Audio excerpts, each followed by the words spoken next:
So with what's going on today in our world, at least where I happen to be pastoring in Southern California, is something that is so exciting for me and for Lisa and I.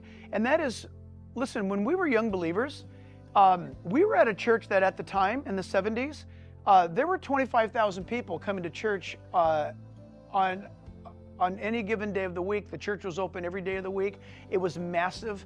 You had to show up an hour before the doors opened for you to get into church. And you might say, oh man, that would drive me crazy. That would drive me nuts. Let me tell you something. People talk a lot today about community. Well, I want to have community. I want to have community.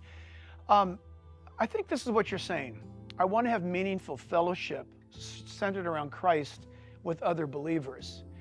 And listen, you can be in the tiniest church down the street and not have that. The size of the church doesn't matter.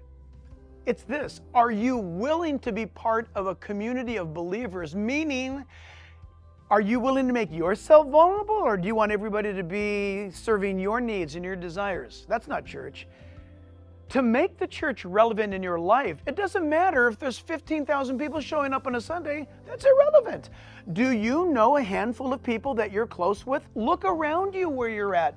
Who's sitting around you? Have you reached out your hand and said to them, hey, my name's Jack. What's your name? Nice to meet you. I notice you come and sit kind of in the same area every Sunday. Want to go to lunch after church? That forms a community that winds up getting stuff done. You say, what do you mean? It's that kind of a group that winds up signing up for the next church event, the let's go down to LA, clean up the city event, let's go and help the homeless event, let's do this with the youth event. You see, that's how it is. You cannot engineer community. That's like somebody walking up to you and saying, will you be my friend? You can't do that. It has to happen naturally. So when you talk about community, all of us have the desire and the need for community, but I gotta tell you, I'm involved in so many things that I'm listen, I could easily overdose on community. That's right, Jack, what are you saying? I've got too much community. I could go in any direction and meet up with 5 people on any topic of any group from any walk of life. Truly, my cup overflows. Why? I'm involved in so many things. You don't need to be involved in so many things. Just get involved in something to honor Christ and to serve Him.